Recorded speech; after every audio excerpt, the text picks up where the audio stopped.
Congolaises et Congolais, mes chers compatriotes,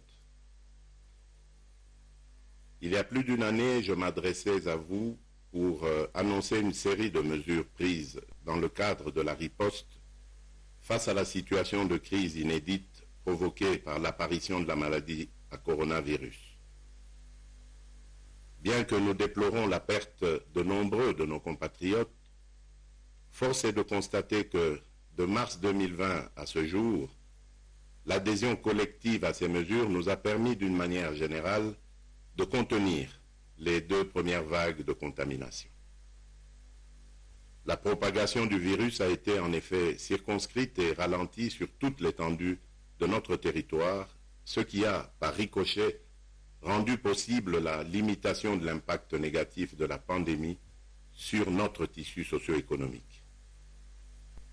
Mes chers compatriotes, malgré les sacrifices auxquels nous avons collectivement consenti dans la lutte contre la propagation du virus dans notre pays, il s'observe depuis quelques semaines une augmentation persistante du nombre de personnes infectées qui conduit nos experts à confirmer l'émergence d'une 3e vague. Cet accroissement rapide des cas de contamination qui se caractérise notamment par l'augmentation du nombre de personnes qui développent la maladie tout en étant hospitalisées, la saturation des lits d'hôpitaux dédiés aux patients Covid-19 et des décès que nous déplorons nous poussent à prendre des mesures fortes pour garantir la progression du virus.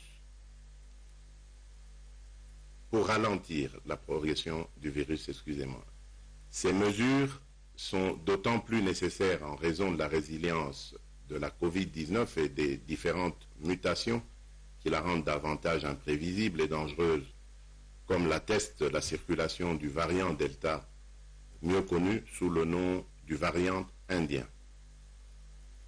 Ce variant particulièrement contagieux est responsable de la hausse du nombre de cas positifs. Mes chers compatriotes, cette 3e vague s'annonce redoutable. Nous nous devons donc de réagir avec rapidité, mais surtout avec méthode. Ainsi, après concertation avec le gouvernement, le secrétariat technique de la riposte et la task force présidentielle de lutte contre la Covid-19, j'ai décidé d'instaurer les mesures suivantes avec effet immédiat à observer à compter de ce jour et ce jusqu'à nouvel ordre. Le maintien et le renforcement du couvre-feu de 22 h à 4 h du matin. À cet égard, outre les points de contrôle actuels, des patrouilles de la police militaire seront instaurées. Tout contrevenant sera sévèrement puni. Le port du masque obligatoire ainsi que le strict respect des gestes barrières, dont le lavage régulier des mains à l'eau et au savon dans tous les lieux publics et l'utilisation répétée des gels hydroalcooliques. L'interdiction de tout rassemblement de plus de 20 personnes sur les lieux publics.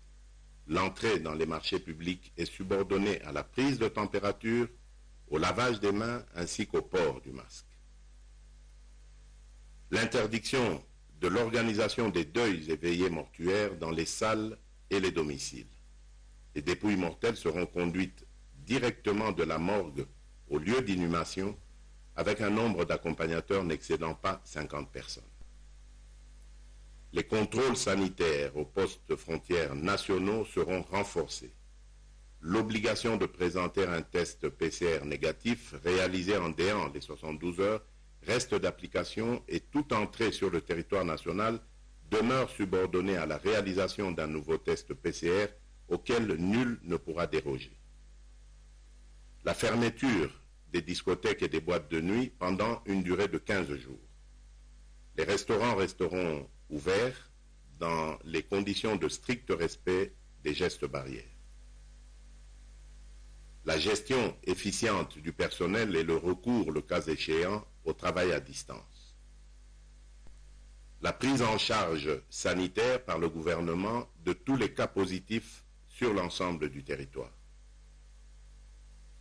En ce qui concerne les établissements scolaires et universitaires, ceux-ci demeureront ouverts à la seule condition de renforcement de l'observation des gestes barrières.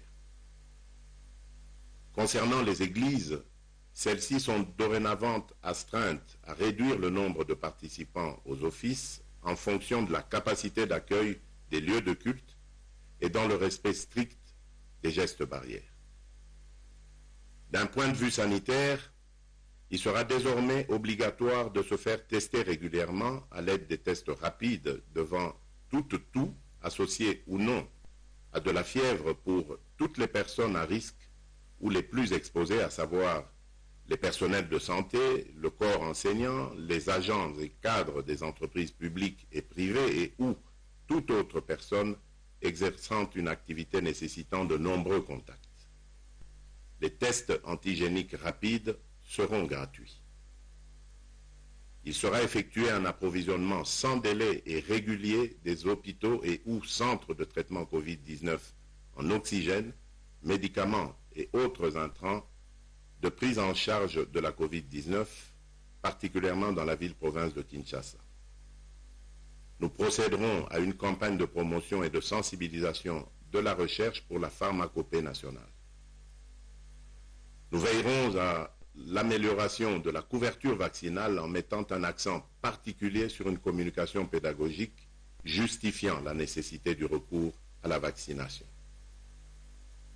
Mes chers compatriotes, afin de limiter plus durablement l'impact non seulement sanitaire mais aussi socio-économique de la pandémie de la Covid-19, le Premier ministre, chef du gouvernement, prendra toutes les mesures d'accompagnement, d'encadrement et de suivi dans les prochaines 48 heures. Dans ce contexte, et comme je l'avais annoncé dans mon récent point de presse, toutes les manifestations prévues dans le cadre des festivités du 30 juin sont annulées.